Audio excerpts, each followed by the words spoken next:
Bravo Mukuna, il reste dans la dénonciation. Azana Katsaba imputation. Alors, montage d'Amino Bossali, c'est un coup de pied dans l'eau. Talanzoto ya moto va monter na bien. C'est un confrère, c'est un avocat, un sportif judoka. Oza na ligue de jeunes ya perdu. Na ça la photo na ye. Bagato wana. Na la photo na ye. Akobenda bomo na bagato wana. Voilà donc yeyo. Ye. Zoba ya kindoki. Nani a traîné les Mukuna dans la boue. Il y a aussi un montage. C'est Jean-Marie Kassamba. C'est un Kassaïen, des pères et des mères, Moulouba. Mais Jean-Marie Kassamba fait l'opinion. Cette énergie, Oyo Diaspora, s'il vous plaît, et ça pour Sangana, pour publier na Facebook, fils Moko quoi trahi. Mais publier que le passeport est toujours 350 €. Mais publier que le problème de douane, ça n'a jamais toujours été abordé. Mais publier que nous avons un grand problème de double nationalité. Nabatulwa Batambo Mwamba, Bazaria Soubewa, Balamer Mende, Mouzaloba, mais regardez-moi. Ça, c'est un groupe des imbéciles, des anti-valeurs. Dans les Tambo Mwamba, ça va exemple depuis toujours. C'est un monsieur qui a amené Finaye na rébellion na anti-valeur. Abouma ba Congolais. Dossier wana maman na likambo ezali, Sénat ebimisaki mbongo 4 millions pour réhabiliter la salle de réunion. Alors, tango mwana mwasi wana akomaki déjà kosala ba soupçon nango na niveau ba commission, l'État Momamba alingi asaliri. Mais dossier pe suki wana te. Société nini oye ko réhabiliter salle de réunion ya Sénat et sa société à moi n'attends.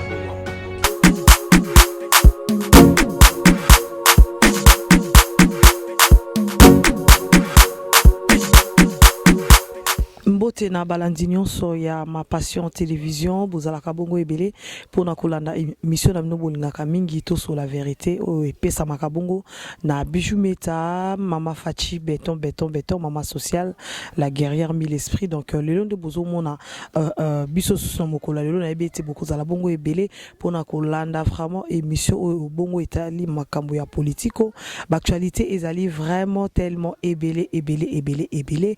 Alors mama la likambo ndenge bomoni wuti kokoya ekoya kibongo mokolo ya lelo wuti kokoya. Donc au jour ba makambo ba événement ba makambo ebele toto leka na makambo ya mwana semi makambo zaki tellement ebele to sala kibongo na maître Enzo David na mokolo ya lelo pe émission spéciale du Susuna maître Enzo David ndenge bo mesano na saki bino ete bo mesana moi comme mona émission vraiment complète na maître Enzo David pour yeba direct du Susu moi mingi te. Donc mission vraiment ya malamu ndenge bo senga ki pour to sala na maître Enzo David. Donc na plateau na biso nde to ko débattre ba sujet ezali tellement ebele mituna ezali ya biso kasi biano ezali bongo ya maître Enzo David ba point de vue na ye azali libre européen point de vue na ye ndenge yaza ko monela makam ya mboka na biso ndenge ezali kokende.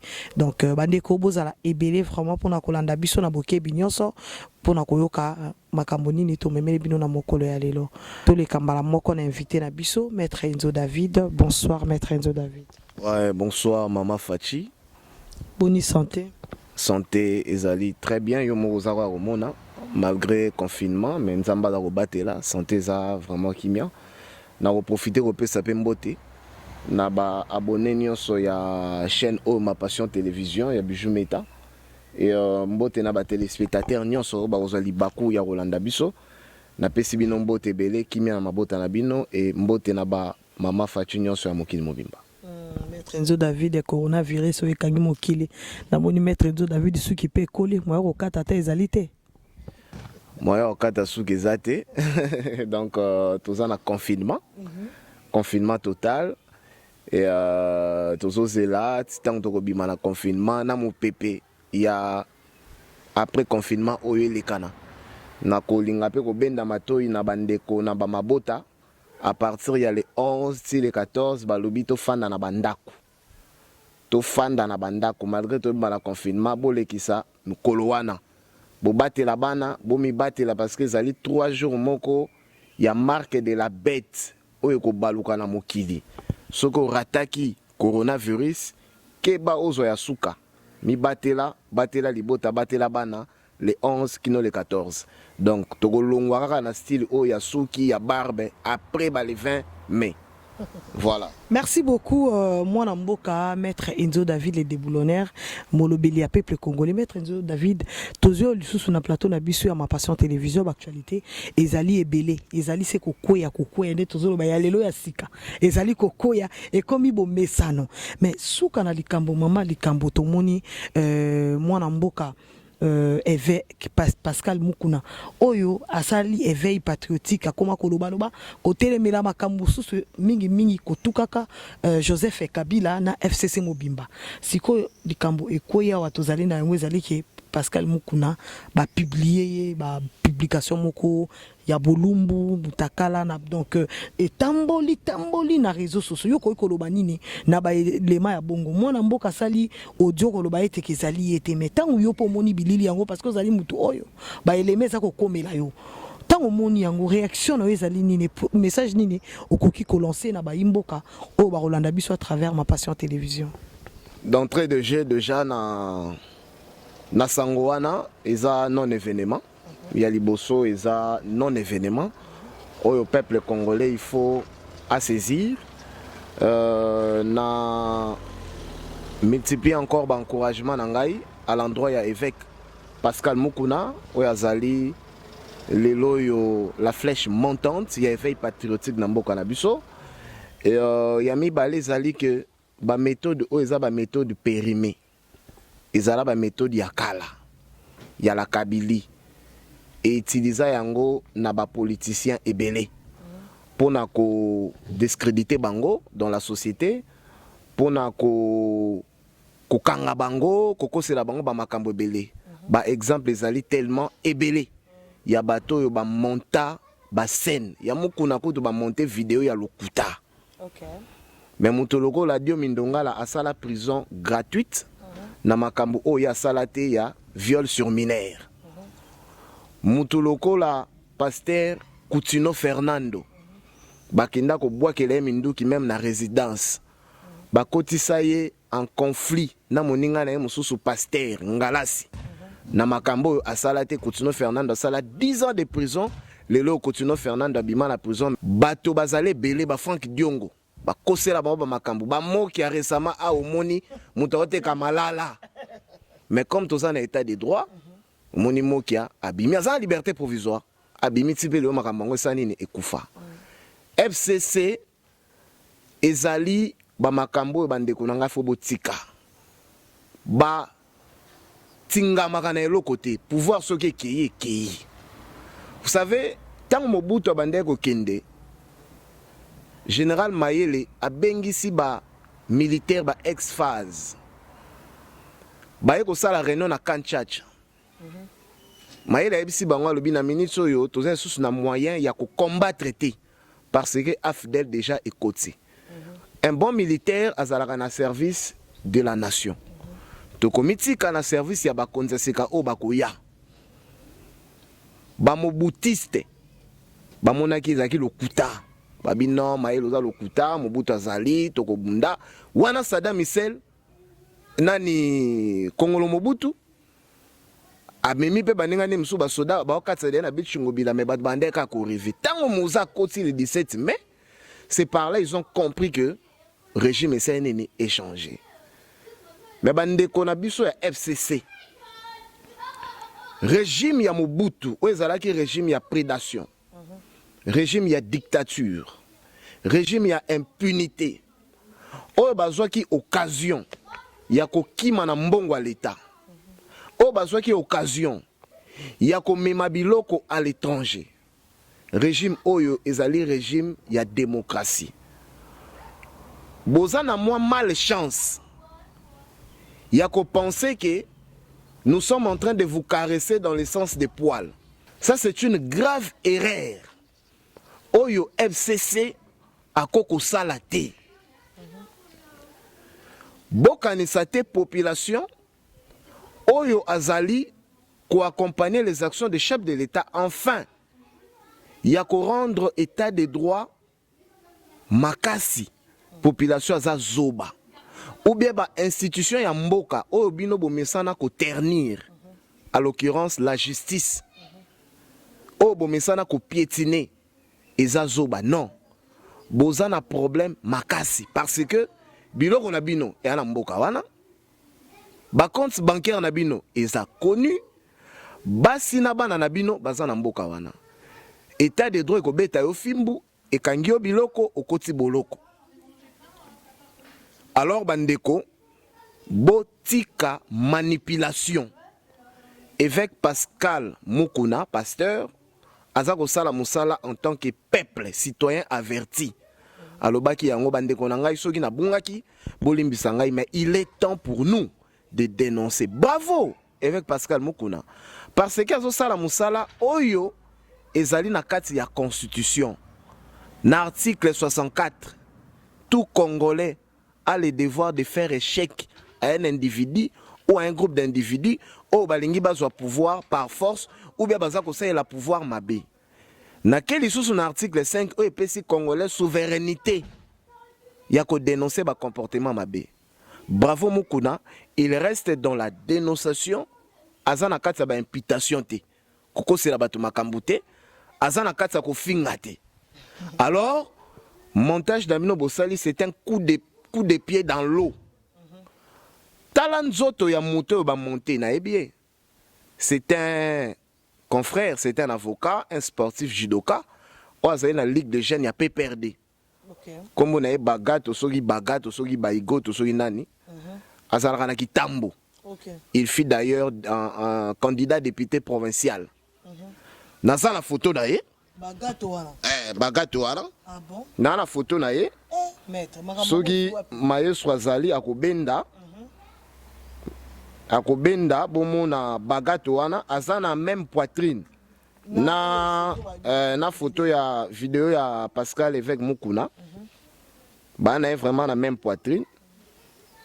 Voilà donc yeyo. Yeyo. OK. Bagato wana yeyo. Aza vice-président de la Ligue de jeunes, il y a PPRD. OK. Batavayakana, excellence papi pungu na pesi mbote. Alors bazali ba jeune oyo ba travailler mabe makasi na côté ya PPRD pour nuire na l'état congolais. OK. Bazali bato ba participer na koboma batu na Kinshasa. Na kotumba ba siège à ba parti politique à batu, na ko monter batu ba scène. Donc eza yé nzoto na yé nde ba travailler yango bazuka mutu ya Pascal bache. Okomona montre là tu vois yango les na photo là. Montre au bagato na so laksa. OK. Eza na montage wana. OK. Donc ezali c'est une distraction de mauvais goût. Oyo Congolais en a besoin na yango. De toutes les façons, la nudité de quelqu'un, ça reste dans un caractère privé, dans un cadre privé. Et ça, il y a des spéculations, il y a des africains, des congolais. Parce que dans les kilos, il y a des string, des plages, des boîtes, des défoulards. Et donc, ils ont vie privée. Alors, ils ont concerné le peuple congolais, mais boye bake éveil patriotique et télémé. Bato babundi saki Martin Luther King a koufaki, mais combat Martin Luther King et continue qui leloyo bomona États-Unis et joie pour la première fois un président noir lokola babengi Barack Obama. Boko bundi sa Pascal Mukuna boko kanga ezamuke e bandi on va l'arrêter. Ah oui, bah quoi arrêter Pascal Mukuna bangi sa population et traumatiser binoté, c'est le début de l'histoire. Maître Enzo David, merci beaucoup na moi explication o pesina bilili o la kisi na population pour na mokili mombaba ba etezali vraiment montage. Maître Enzo David nazongi lisusu na likambwana au soulever point au Etali Bongo Ndekonabis Coutinho Fernando. À l'époque, je me rappelle encore que Coutinho Fernando, c'était toujours Bamaramba Boton et Banda qui n'est zolo veille patriotique. Coutinho Fernando Salayango, mais Coutinho Sala 10 ans de prison. Ndengo Lobi va créer les problèmes. Et zo bangi ça. Quelque part que mukuna terrain à côté et terrain moko glissant sécurité ni mukuna azanango assurance ni mukuna azanango o yazo zo les devant boué na terrain moko glissant que lobby retourné mal parce que aujourd'hui Coutinho Fernando abima la prison donc AVC nzoto ça sous malamuté parce que ayaki na makambu ya sauvons le Congo. Tout le monde a yebi phénomène wana sauvons le Congo. Et zo le bilabino loro moroté parce que jusqu'à là so bozo confirmer que bango basala raboué, bango basala raboué. Et ça quoi interpellé binoté. Le temps passé ne revient plus. Tant on a autre le bas que c'est le début de l'histoire. Tous un régime mususu. Oyo leader, le leadership. Oyo incarné dans régime, oyo le leadership. Il y a état de droit, na démocratie. Liberté d'expression. Liberté d'expression, liberté d'opinion et de pensée. Il y a un caractère sacro-saint. Il y a régime, il y a président Félix Antoine Tshisekedi de Chilombo. Coutinho Fernando, grand monsieur, je m'incline devant ces grands personnages où il y a Bunda Bitumba. Dans moment il y a turbulence. Mais dans le régime où il y a Mama Fachi, tous allez privilégier état de droit. Mukuna azana peuple, azana état de droit. Soka bimi libanda, ya mibeko ko beta efimbu. Mais lokola bangonde baza libanda ya mibeko, maloba mukune komi fimbu, baza ko banga l'état. Mais boye bake, lokuta, et yaka na sincère, vérité, ezeli 18 ans, n'escalier ekiti komi. Baza ko banga parce que mukuna azali na biloko moto. Oza ko yoka ba dénonciation za ko sala wana. Ba dénonciation wana ezali ko pesa même les magistrats ou azali les maîtres de l'ordre public. Ko pesa ye droit de se saisir d'une manière d'office na ba dossier o mukuna azali ko balancer. Sur les détournements, le rôle à 5 chantiers. 5 chantiers, c'est là, programme, il y a l'État congolais. Et ça, Kabila. Kabila, c'est un individu, mais qui représentait une institution présente de la République. Et bon, bima, le programme à 5 chantiers, 5 milliards, 7 milliards de dollars pour na Kobongisa au Babengi Congo sur le plan infrastructure, sur le plan santé, sur le plan éducation et puis côté la économie. Mais est-ce qu'infrastructure est en mboka? Est-ce que santé, ba institution sanitaire est en mboka? Est-ce que l'économie na biso est viable? Est-ce que bana ba bâtiment scolaire est ali? Mais mbongo wana lelo yo biso ba contribuable congolais, tous en a droit ya kotuna mbongo wana ekenda wapi? Tous en a droit lelo l'État et retracer les biso. Vous comprenez? Nzela ou bien singa o mboka ane bimela. Alors, bandima kite ke moto akokaye kozala pona aya ko bimsa biloko wana. Mais nazana pasina mawa. Caméra bendanga vraiment. Nakopé sa message particulièrement na peuple kasayen. Okay. Na baluba. Eza soni na mawa. Na chiluba balobaka kwa benda kulu kwa muchi.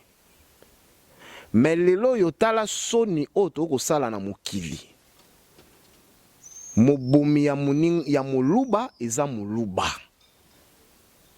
Moto alingaka moninga avancé te moluba mususu eza moluba. C'est la honte. C'est la sorcellerie. Yango wana province na biso eza kotika la sima. Soki to continuer na comportement oyo bandeko. Ba province baninga misusu kotongama, biso to kotika la kaka na ki orgueil sans fondement ya buzoba ya kindoki. Nani a traîné lelo mukuna dans la boue? Ya kosala un montage. C'est Jean-Marie Kassamba. C'est un Kassayen. des pères et des mères, Moulouba. Mais Jean-Marie Kassamba, en dehors, il y a une posture politicienne. Ndeko nangai, viango zana tina nini. Lelo yozana mutu keze suna tina mokote, ndako zana tina mokote, lelo yokomi plus ami ya Kabila koleka na Jeannette. Donc Jean-Marie komi neti, Jean-Marie za mukolo wa Kabila, mabenga Kabila vie. Ozomona ba aventure. Jean-Marie komi plus petit frère ya Kabila koleka Zoé. Jean-Marie komi partenaire ya Kabila koleka naba Henri Mova Sankani. Ezali kindoki ya mutema mabe. Alors, c'est une interpellation aussi. Nabande konabiso misusu ya bakasayen. Boyo kaka bangwashi balobaka beto na beto. Soki likambo na bango ezali bafinika yango babomi yango mabele. Omoni likambo kimbuta Jantina bimisi yango. Bomone sika ba dossier bato bandundu ba bimisi ba dossier.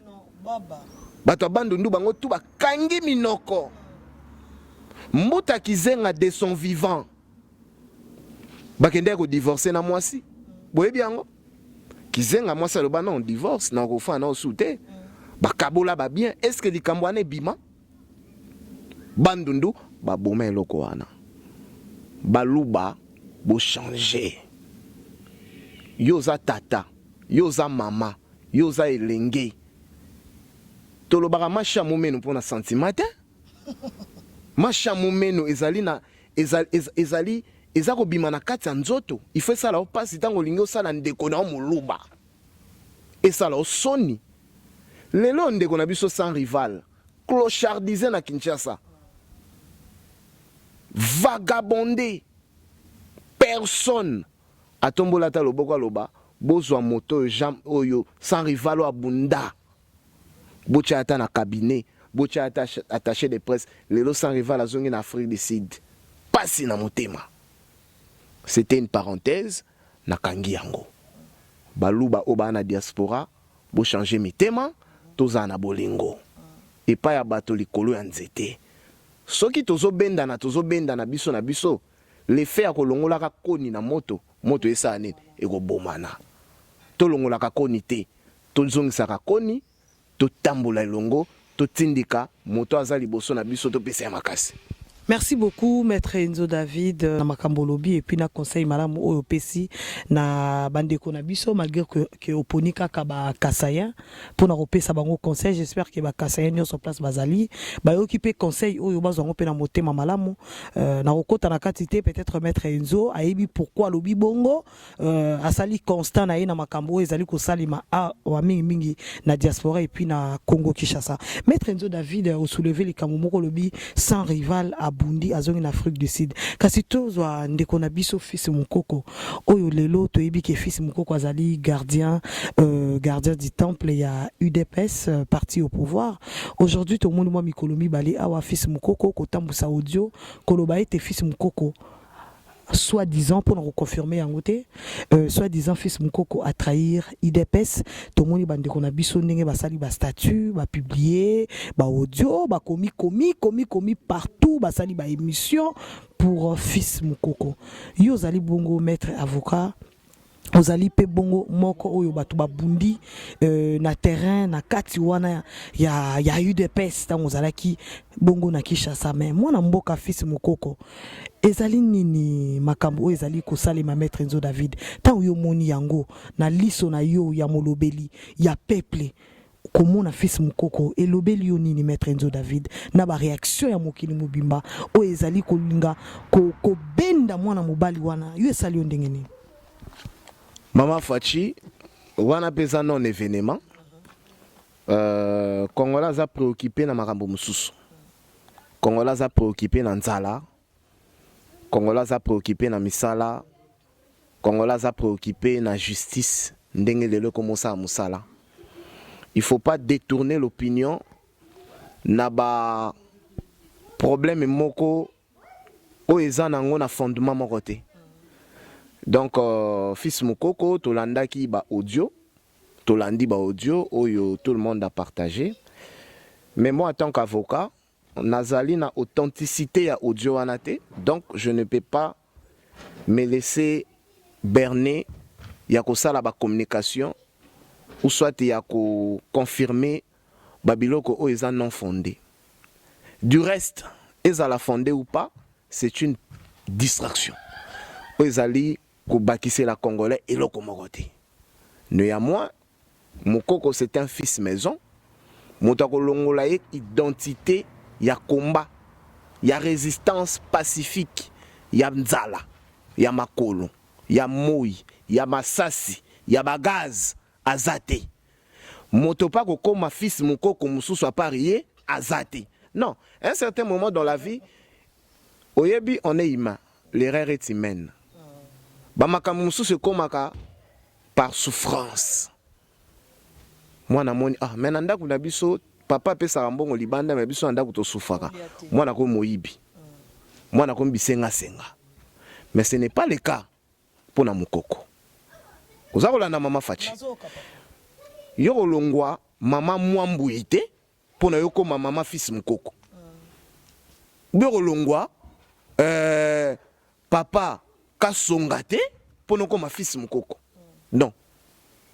Ce sont des jeunes. Oh, il faut te pesa maboko, to encourager. Basali musala malamu. Soki bomoni ndeko na yo abungi benda epembeni. Babele laka likambo ya ndaku na balabala te boko benda bandoki. Ezala montage ou pas montage, ezali ko bakisela ba congolais lokote. Et si nzala ba congolais, ezongi simbongo e bungaki. Etongi so des moutons, etongi ba hôpital, etongi ba école. Donc arrêtez de distraire l'opinion.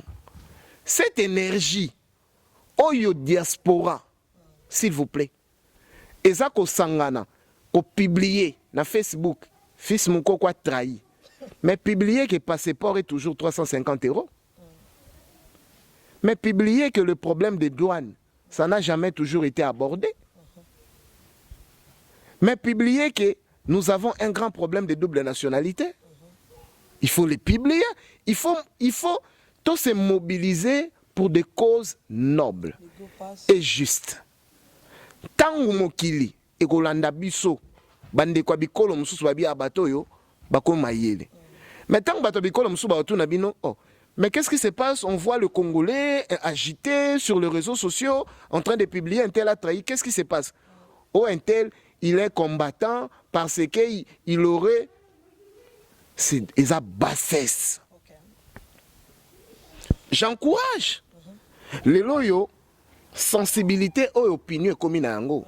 Pascal Mukuna va créer les dossiers, tous les Congolais tout largués, je suis Mukuna, la vie privée de Mukuna est telle bisoté, ça c'est bien. Ça c'est bien, mais tout c'est limité quand la Makambouana té. Tout le papier Makambouana concerné Finabiso. Pour attirer de plus encore l'attention des chefs de l'État. Tout le monde a sens, il y a qu'à caresser mon konzi, au lieu de rappeler les prérogatives. Maintenant, le président de la République en 2023, il sera face à un peuple où il faut appeler ça bilan. Mais bateau bako booster que bilan on est à la positif et à biso. Papa tango betara moi na fimbu et le bité kalingi moi na te. Et l'ingo laksake kende classe pour nos ala mutu lobby. Tanga pour nos ala mayele. Yango na betio fimbu pour na la musayo. Donc les loyo il faut tous ala ba patriote.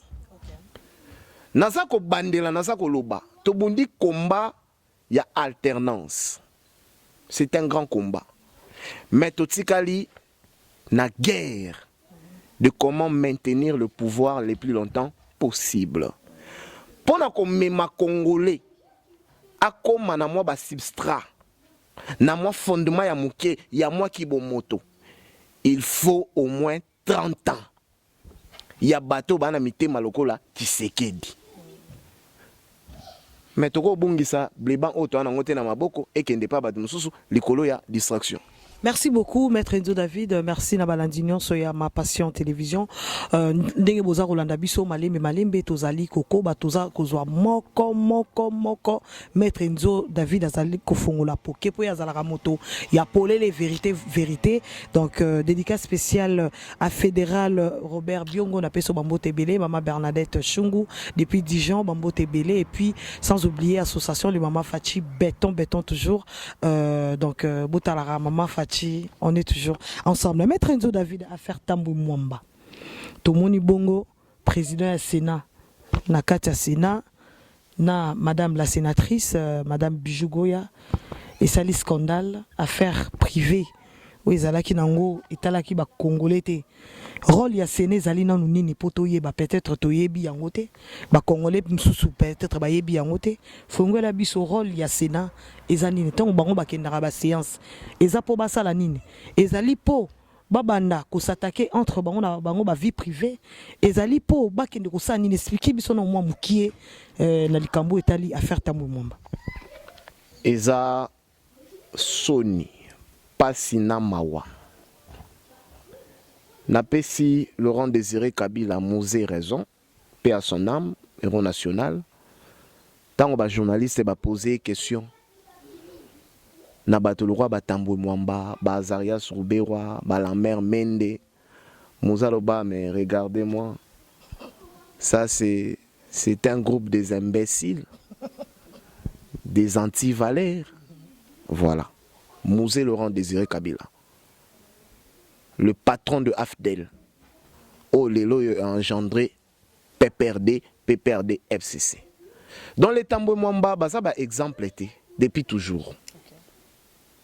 C'est un monsieur qui a mené Vinaye na rébellion na banti Valère, à Bouma ba Congolais. To Zika Mingongo, to Belela. Dans un état normal, Tambou Mwamba fait les droits à Burundi. Malheureusement, je ne sais pas si le droit à Burundi bazalaka na cours, il y a déontologie, il y a éthique, il y a philosophie de droit. Au-delà de la clameur publique, oh et outaki de partout. Ba Congolais ba lobby FCC boluke la biso ata mboa. Azala candidat président ya Sénat, mais Tambou Mwamba to boyi.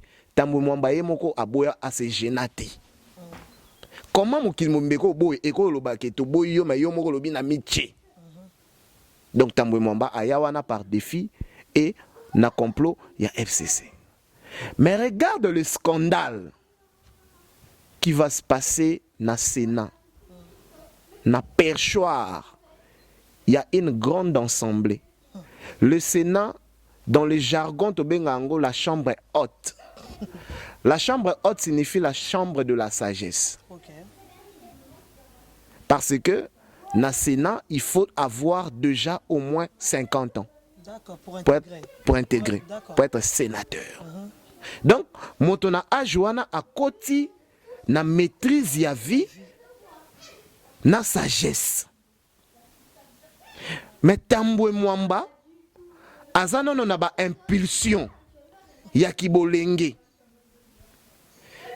De nature, Tambou Mwamba, c'est un monsieur arrogant, orgueilleux. Regarde un peu Tambou Mwamba quand il parle. Regarde la gesticule de Tambou Mwamba. Kolembo la galo lemmo, kolembo la mbebo, papa mukolo.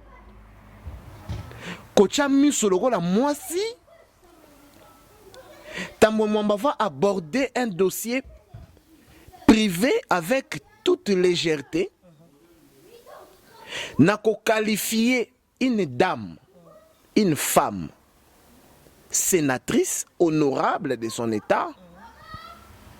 Ya moto ya mayuya, moto ya nyamu nyamu, moto ya mbutu mbutu, moto ya nzela ya simandako.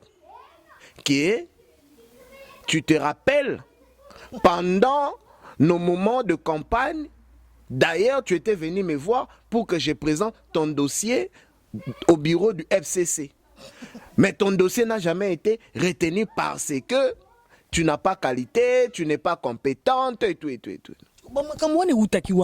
Tu m'as invité plus d'une fois chez toi, venir prendre un verre de champagne.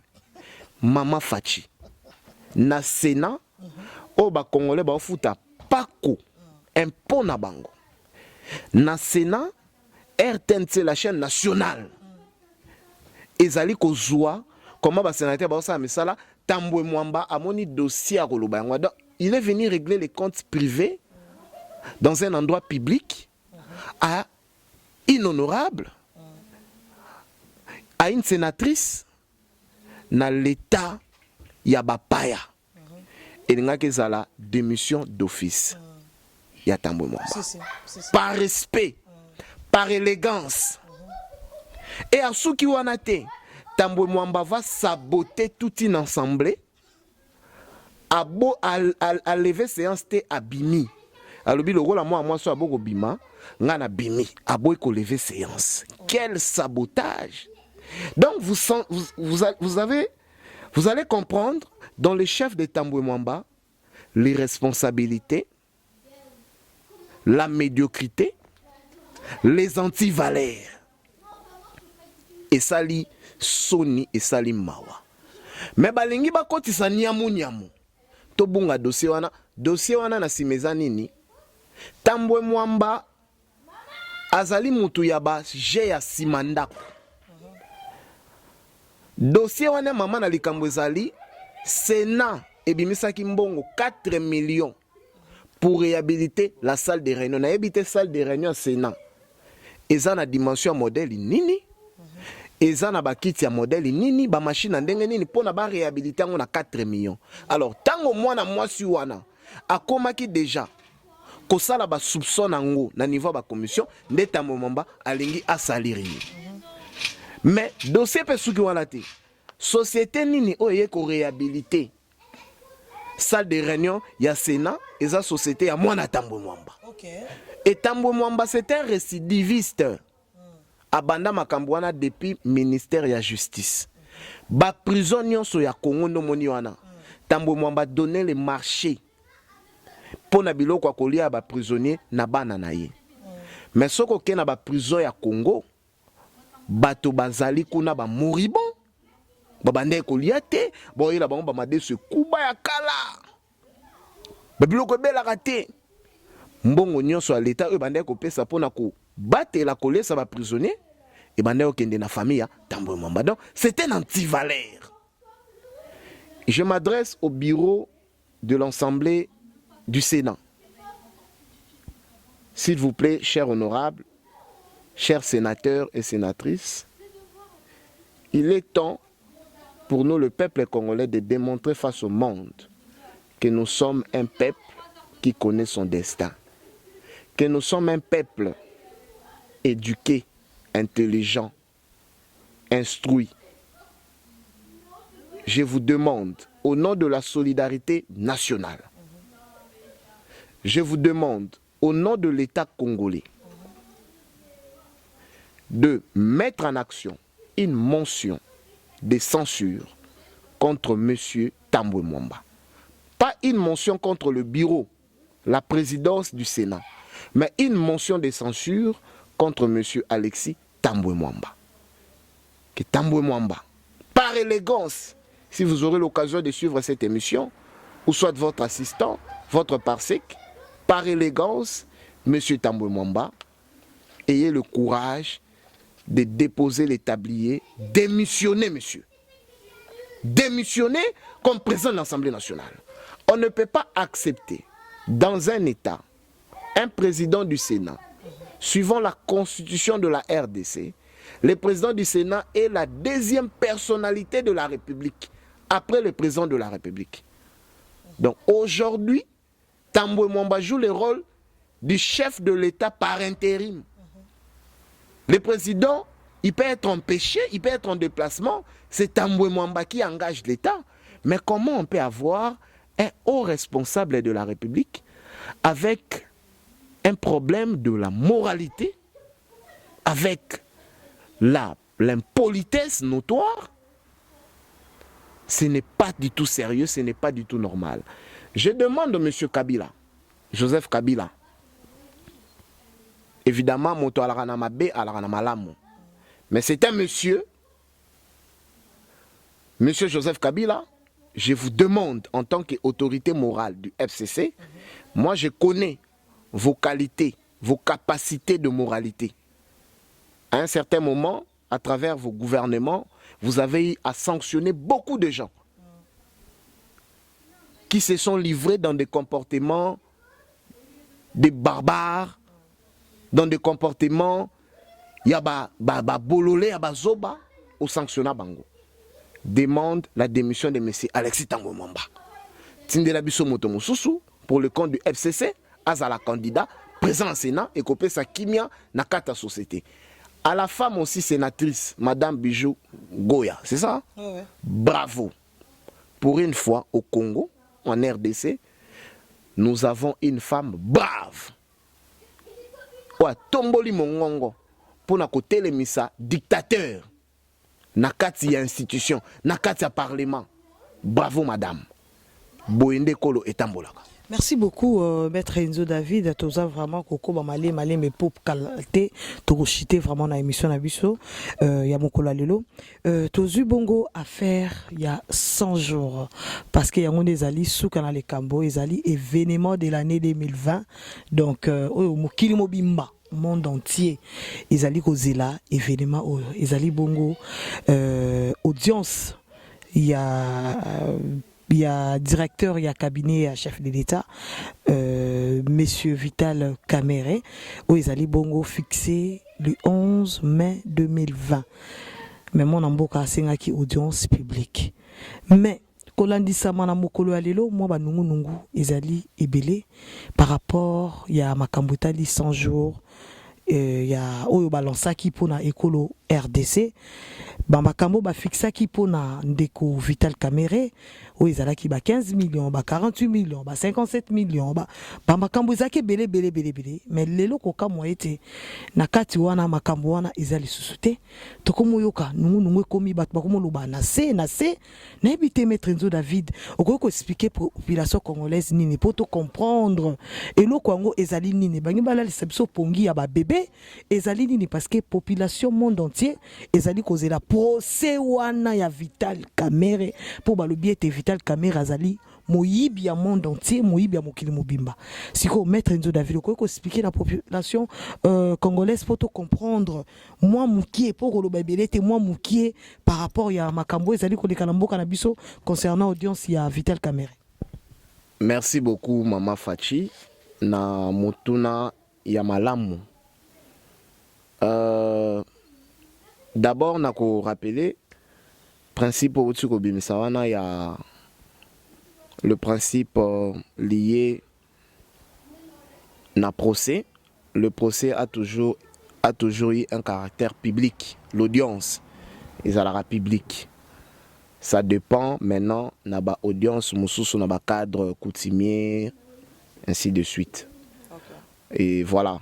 Alors moi namboka Monsieur Vital Kamere, directeur à cabinet à chef de l'État. Audience na ezali fixée. Okay. Pour lundi 11 mai 2020, enfin, que vérité est là ta nzoto.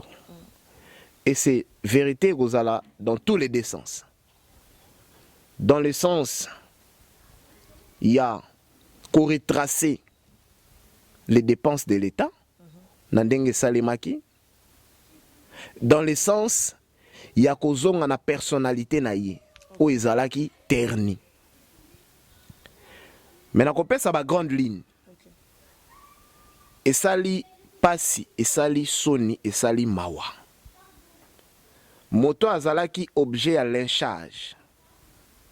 Il y a insulte, il y a critique, il y a injure de manière publique et collective.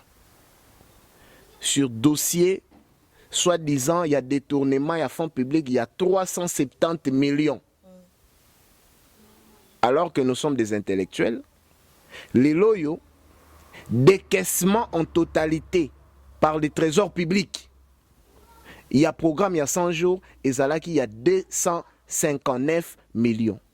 Ce que 370 millions, ça c'est déjà un fait. Yami Balé,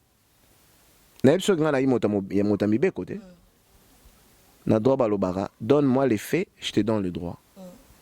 Nalobaki, l'autre fois dans cette émission, au moment où nano nazali na profondeur à dossier. Mais la minute dans la profondeur, il y a dossier. Okay.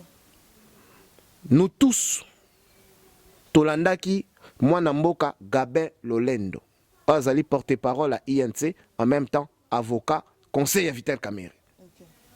A présenté biso citation à prévenu. Citation à prévenu zali Mokanda, les faits qui sont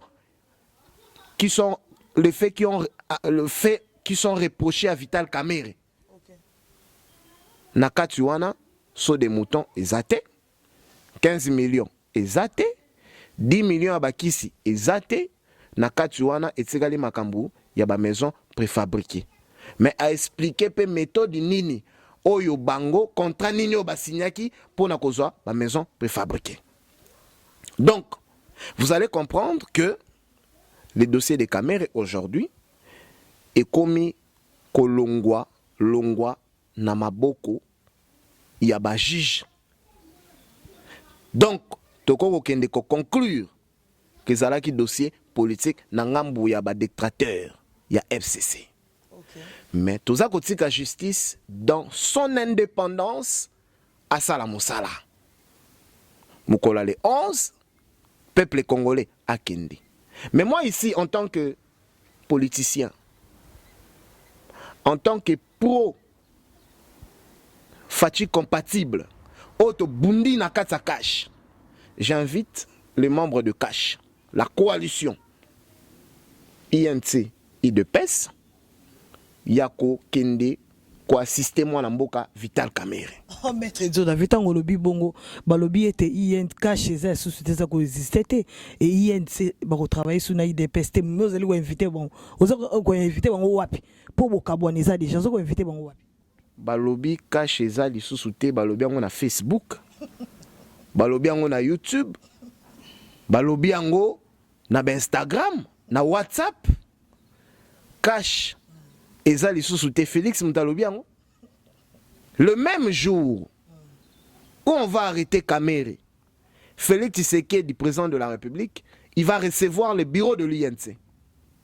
Et le bureau de l'INC va renouveler l'attachement au chef de l'État, président de la République. Parce que Kamerhe, c'est un individu. C'est une personne. Oh, lelo, ya cause à la pété. Mais parti naïe, et qu'on continue. Kondo Etienne Tshisekedi wa Mulumba n'est plus. L'IDPS existe. Continue. À l'époque, quand bien même Baroula Gibiso, na accord il y a Saint-Sylvestre. Oye prévoyait que Tshisekedi wa Mulumba yenda za la président à Sensa. Mais quand Tshisekedi est mort, Tokei biso na rassemblement, niamu ekoti rassemblement Panzani, ya limité tikali, ya Kasavu Bokei, Olengankoi, yewana akoma président Sensa. Les hommes passent, les institutions restent. Les accords politiques, bakata yango na réseaux sociaux te? OK. Ti. Donc Olanda o ezali kolobama na réseaux sociaux. Non, est-ce que Yolandi Kabunda le mambwana? Non. Olandi Kabuya le mambwana? Olandi Peter Kasada le mambwana? Siko, kuna côté à Kamerhe, Olandi Gabin Lolendo lobby, Olandi Bodema ya lobby. Mais non. Maman, tout ça la politique. Politique, et ali monde d'intérêt. Et puis ali monde de consensus. Awa naza koloba dans un cadre politique. Le lobo monine de kotambo mamba. O asali bosoni bosoto. Nakata FCC yana masanga ebele. Est-ce que yo ta déclaration politique nakati wana? Nous avons ambition de conserver les pouvoirs. Pour conserver les pouvoirs, il faut tous à la bon moko. Mais cela n'enlève en rien les frais infractionnels imputés à quelqu'un. Parce que l'infraction est individuelle. Lelo yo Kamerhe, tangwazana boloko, à côté de ma membre INC, ou bien tana mwasi na côté la boloko, à côté yemoko. Donc, lobby, tangwazala laver, à la vaisselle. Mais dans le cadre politique, nous devons apporter un soutien. Na moto yo, tozali qu'on considérer comme moto nabiso. Personne aujourd'hui ne va nier le combat qu'a mené Vital Kamerhe auprès, à côté du chef de l'État pendant la campagne électorale. Ou bien pendant la gestion de l'État au Toliko Sala.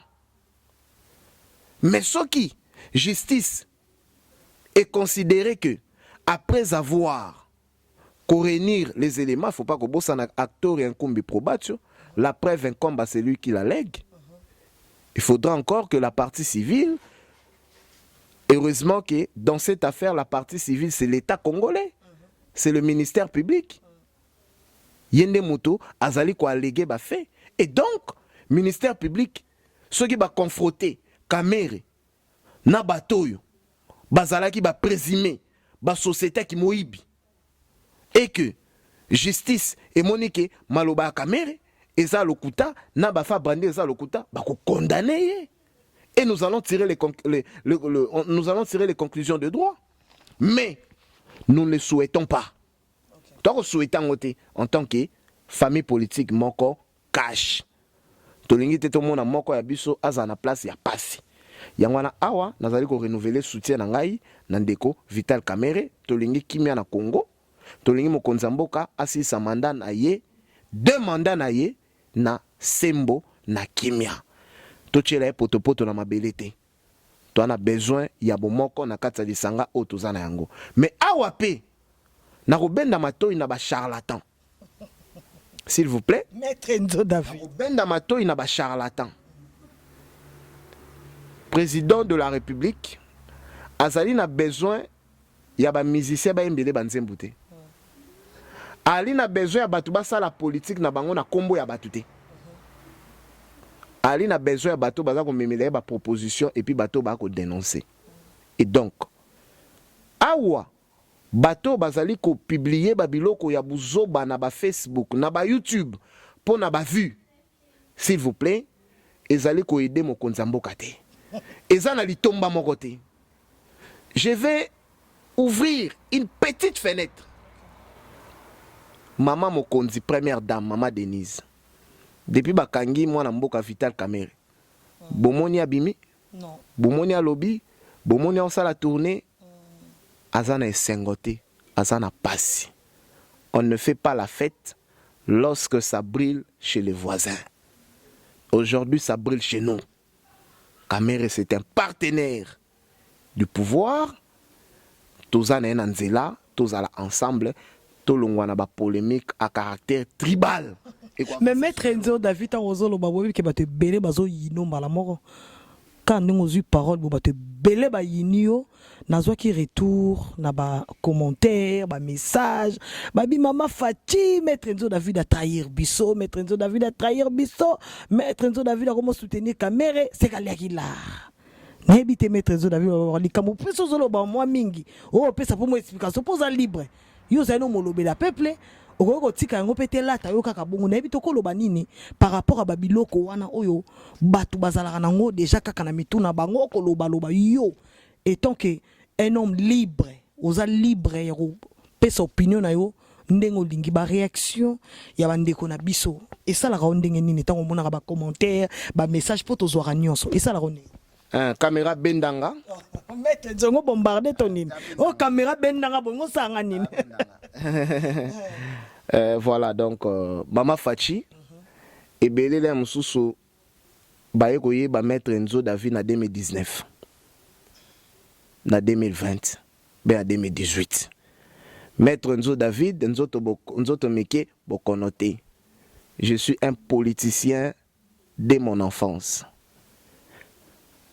Bota la image ya Vital Kamerhe na 2015 na dossier Vital Kamerhe na Wivine Moleka na Cour suprême de la justice. À l'époque, je fus président des étudiants à l'université protestante au Congo. Ngande munabande koyana ba étudiants pour soutenir monsieur Vital Kamerhe na procès wana parce qu'à l'époque, tozalaki na lisanga o babengaki yango na kombo ya dynamique de l'opposition. Ba photo o ebimaka récemment ba kan Kamerhe avant ba kangaye. So botal ba photo wana moto alaki pembeni na c'est moi. Je m'étais habillé en chemise rayée rouge, blanc, bleu. C'est moi. Maître Enzo David na bandina Kamerhe lelote. En termes ya collaboration scientifique. C'est un monsieur qui a soutenu ma campagne en tant que président des étudiants. Personnellement, on se connaît, mais autant dans le cadre politique. Finalement, mbongo yango bolobaka bato baliaka eza mbongo kindoki. Tout le monde qui va réfléchir de manière orthodoxe, rationnelle et comme elle mbongo, c'est la bêtise. Quand le président de la République, Mama Fachi, notion à leadership, hein, un leader ne suit pas la foule. Un leader conduit la foule. Quand Félix Antoine Tshisekedi Tshilombo Azwaka Mokana Kolobake, avec ou sans la machine à voter, on part aux élections. Bato bande ko ganga, les comètes des mortels crient ah ça les bondenge nini Kabila nga roulé et au finish bato balandae. Toye awana makambu ya Genève. Tu sais qu'elle a retiré la signature. Bato ba spécula akokwa ya Léo Tshisekedi président de la République. Moi je suis un acteur politique. Et biso makambo kasho ya venir na biso na kati. Eza makambo ba aventure te makambo ba jeter. Avenir na biso na avenir ya peuple congolais eza na kati. Et le président de la République a tozali na besoin ya ko chaye maboko pona a travailler à réussir mandat na ye, peuple a renouveler mandat. Pona réussir mandat na ye, peuple a renouveler ye, il faut zana bato yo bazali na bolingo na ye, na bato ba ko sunga ya sala musala. Oko sunga ye na Facebook te. Yangwana makamna koloba ya mukoko. Tango Facha signaki na Genève, il a fallu un jeune. Ala mukepa na Kingasani abeta de Kingasani asuka makolo, tiki tambo, a rassemblé batu batumba pine ba cha pression politique, président retiré signature. Mukoko a trahi sa guité. Et les loyaux pour des opinions politiques. Ebi Tshisekedi wa Mulumba. Abandé ko discuter dans le parlement debout. Chez lui, dans sa résidence, hein. C'est que bon, tout ça non débat. Débat désert du temps. Après, c'est bon, boye. Mais les lois est comme politique nini. Mouton union soit qu'on réfléchir de manière opposée, à bâton rompu, et de manière rationnelle aussi. Bakoma ko traiter des corrompus à salibo. Non. Maître Enzo David, je reste un combattant de la résistance, un acteur politique. Bateau Babundi, lelo po ato kota na alternance. J'ai souffert de ma chair. Ba kanganga, ba betanga, ba salanga banko na ba université. Et awa toye ko bundelango sous na diaspora, nous avons confirmé la légitimité du président de la République. Et donc, bateau wana bazana liberté na bangwa ko spéculer.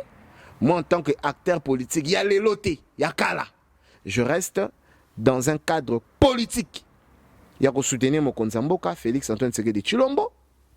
Il y a qu'à soutenir coalition Oyo, Tozuna Yango Bokonzi. Mais en étant un bon père de famille, place à ma bé, Tokoloba ma bé, place à Malamu, to acclamer Malamu. Merci beaucoup, Maître Enzo David, par rapport à éclaircissement au PSI. Yo Zaranayo, Moulangi Pembe, au lobby de vérité, au ya vie privée, na yo personnelle, au l'accès na mokil mobimba, ndenge makambu, ezali ko tambola. Maître Enzo David, si ko awa soki toche devant cette caméra, vous allez mon lobby, il y a peuple diaspora mobimba, baebi Maître Enzo David, des boulonnaires, les grands soldats, moi na mayele. Devant cette caméra, il y a ma passion télévision, la émission Elilo, Vital Kamere, na prison. Conseil nini, okoki kopé ça parce que toi qui m'ont makambu ebélé. Devant cette caméra, conseil nini kopé ça na Vital Kamere, ce qui lelo oyo et que ba laver Vital Kamere ba bimise na prison. Okoki loba na nini. Zala polele, ko bomba ilo kote, loba ozo ilo na mutema na yo. Conseil na kopé ça na excellence Vital Kamere kulutu oyebingai na kolinga batindela yo émission oyo olandango. Il faut se débarrasser na famille na politique. Famille, cousin, neveu, petit frère, yaya, tata mwasi, mama leki, il faut se débarrasser na batouana. Parce que batouana bayaka ko étouffer ba action politique et puis bayaka ko étouffer ba vérité. Lelo Massaro, malgré makambo baza ko reprocher ti justice rozwaye, Mais ça va bêtise d'un moussou yangwana lelo éternel mage ya vital. Kozwa mbongo, kolakisa bana, kosomba ba mituka ko se filmer, c'est quoi ce comportement là? Parce que c'est le neveu du président, moyen ba lobela yango ezate. Lelo système ya osombi loko. Président, maramba famille etika na famille. Osombi moi cadeau mukie vidéo. Bosombi moi mai vidéo. Foufou vidéo. Et bomi marambo ebele. Luka ba notre famille, ceux qui azali membre na parti a milité comme membre nyonso. De ça na IDPS. Romona muta famille, mazali na lilobate na bureau politique. Kuneza ba kabund baza ko bundana ba chilumbu, voilà. Et ça la bongo. Toyena bureau politique et bomi vital. Communication et polar. Donc le roi Vital comme directeur à cabinet, Dobino Bobie Sili Nango, il va tout faire, politique et lali. Bon, on continue à m'obana mon boba maïe était la télévision. Dans ça comment on a ba gêne, oh basala qui mana na vacuum. Yamasa nanga Billy Kambale bazate. Yamasa nanga Sele, docteur Sele bazate vacuum, ya communication. Gabel Olendo go salango soutien à cadre munene. Bureau politique, eza ko pola, communication eza ko pola, et puis mingi baza pembe no baba complexé, baza ko banga ko ebiso makambu, baza ko banga ko ebiso ko salo ba reproche. Un homme azan moto akoya kazala ba erreur, azana ba défaut na ba qualité, mais ceux qui ba yebiso ko ba défaut na oté moyen au koma moto ezate. Se débarrasser na ba hypocrite, se débarrasser na ba complexé. Carrière na yo egozala malam. Conseil na kopesa ye yango wana zala makasi oza politicien, prison oza yo morote. Ba olilunga bazakuna, ba rogentingi bazakuna. Ba doli makam no deli mamba ba soka kima ba edi kapend bazakuna, et de toutes les façons aux an on a na détention provisoire. Tout ça ko senga na nzambe soki justice c'est musa na ngo et ke ba quitter yo, gloire à Dieu, ozongeli biso o continue musa na yo. Soki peut ba condamner yo, courage, la vie continue, c'est ça la vie d'un homme. Voilà. Merci beaucoup, Maître Enzo David. Merci. Maître Enzo David, Trochité na motuna o ezali bongo vraiment. Makambo etali bongo ba secrétaire généraux. Tout le monde a qui ministre à fonction publique. Oyo a salaki a signé qui arrêté pour na ba nomination ya ba secrétaire généraux. Mais koko mabongo na présidence na kati ya bureau, il y a adjoint, il y a directeur à cabinet, ba rejeté document. Premier ministre a rejeté jusqu'à ce que balobi ba annulé yango. Qu'est-ce qui se passe exactement? Madame la ministre en fonction publique, Azana droit, il y a ko nommé Batouté, rôle naezanin, et finalement, qu'est-ce qui se passe? Des ordres ya ba nomination ba sako boya, ba bloco rejeté, tozo e ba lisusuté za ko troubler ba congolais ko ko lobanini na moi likambo tout salama. Gouvernement mobimba faut ba la recycler. OK. Gouvernement, ba ministre, ba député, au moins les mois na osogi Christelle Vouanga a comme député a une notion parlementaire a évité que le président de la République est irresponsable par devant le Parlement. A que le membre président kuna ba wolo la pas bande connaître tout ba parlementaire. Excès des ailes. Il y a quand même français, c'est ça la politique ou c'est ça le droit ou c'est ça l'administration. Parallélisme des actes contraires. Parallélisme des formes. Il y a un dans le dossier. C'est le seul chef de l'État présent de la République en vertu de l'article 81 de la Constitution. Ndeza kopesa mokonzambo kambela ya nommé par l'ordonnance présidentielle les hauts fonctionnaires de l'État. Okay. Et quand le président de la République a nommé, Premier ministre a notifié ministre de ressort, ministre à fonction publique, et le ministre à fonction publique, elle va exécuter. Mais ministre à fonction publique, aza même peine à droite à cause la permutation dans le wana. Que suivant Boye na sa permutation. Non, d'abord, avant même Kabila Longwa, le gouvernement a organisé qui ba test, il y a ba directeur des services. Ba o ba gagnaki l'État et la kaki bango ba kozala nommé comme ba secrétaire généraux. Mais ba directeur wana o ba gagnaki liste na bango za la présidence. Déjà le cabinet des chefs de l'État est dressé déjà liste na bango pour nommer bango et permutation et zapeka kana devoir il y a chef de l'État. Ça c'est une entorse. Au ministre de la fonction publique à Sali. Bazako Bika Fachi, c'est un bon père de famille. Ajijarabatuna ben intention. Si c'était à l'époque de Kabila, arrêter et chasser du gouvernement au même moment. Parce que ça, c'est pas une erreur. Ça, c'est la sorcellerie. Oh, le ministre a quoi ça la ngote. Bon, comment est-ce que le Premier ministre, la présidence de la République est instruit à stopper la permutation, on a donc arrêté, on les a annulés. C'est une grave erreur, le Salemi, arrêté, les a annulés. Quand on a la présidence de la République, le secrétaire général de la présidence, membre à PPRD. Est-ce que c'est irréfléchi ça? Secrétaire, il y a administration présidentielle, à la membre à PPRD. Mais c'est grave. On a l'Assemblée nationale, na ba Sénat, bato ba PPRD. Donc place union l'administration c'est le corps de l'État. Dans le cadre de l'administration, nous devons avoir des gens fiables. Oyo bazali na vision ya mokonzi mboka pour na ba faire exécuter mebe kwa mboka. Donc côté on a déjà Isaiah ko lekana, nous continuons, nous demandons au peuple à la toujours debout, à la vigilant pour nous dénoncer ba makambo nyonso.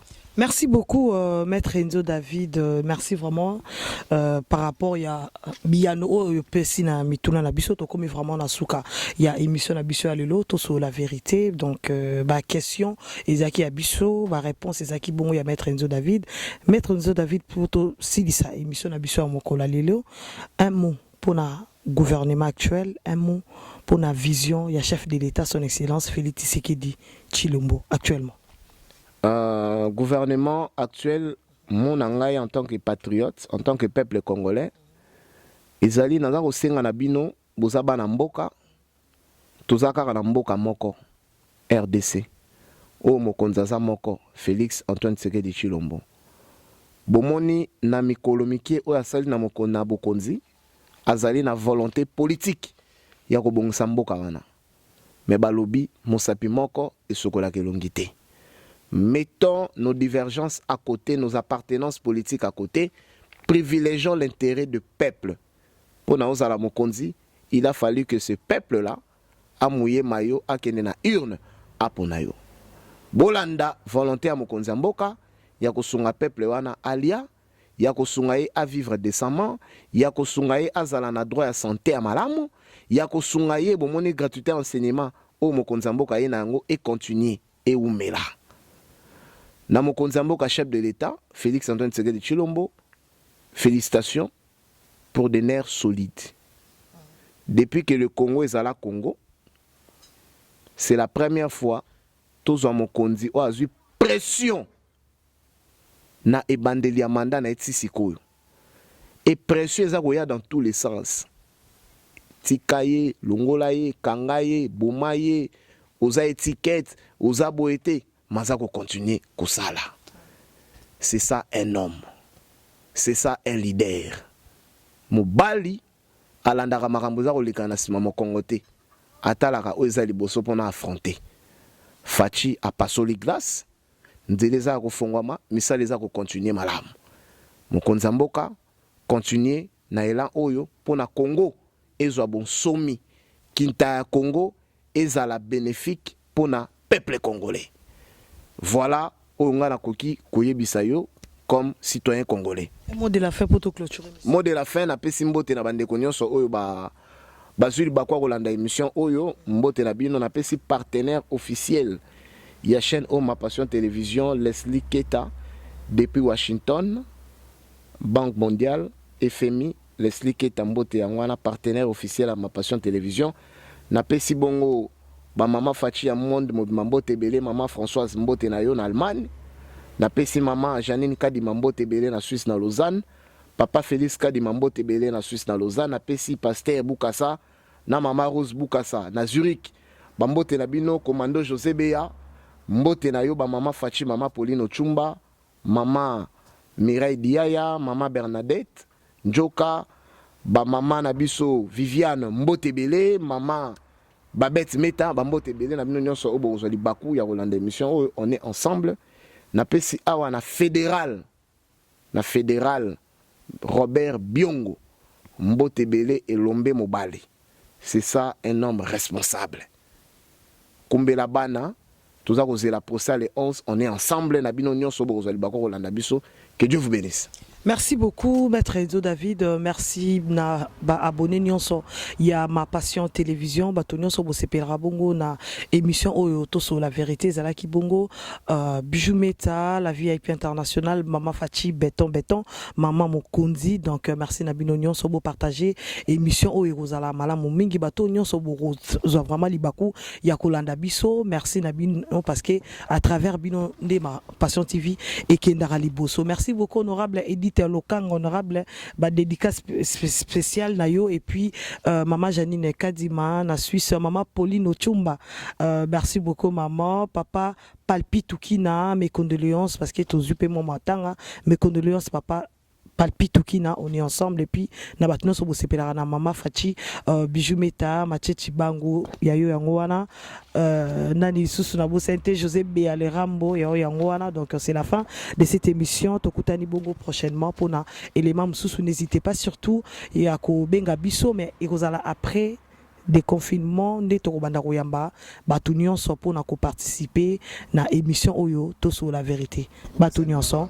Donc Maître Enzo numéro langeza 0033 781 87 94 28 0033 781 87 94 28 obenga na numéro wana komeli ngai et au sala bien. Merci. Merci beaucoup, ba reproche d'Abino, et les bienvenus to yamba nyonso.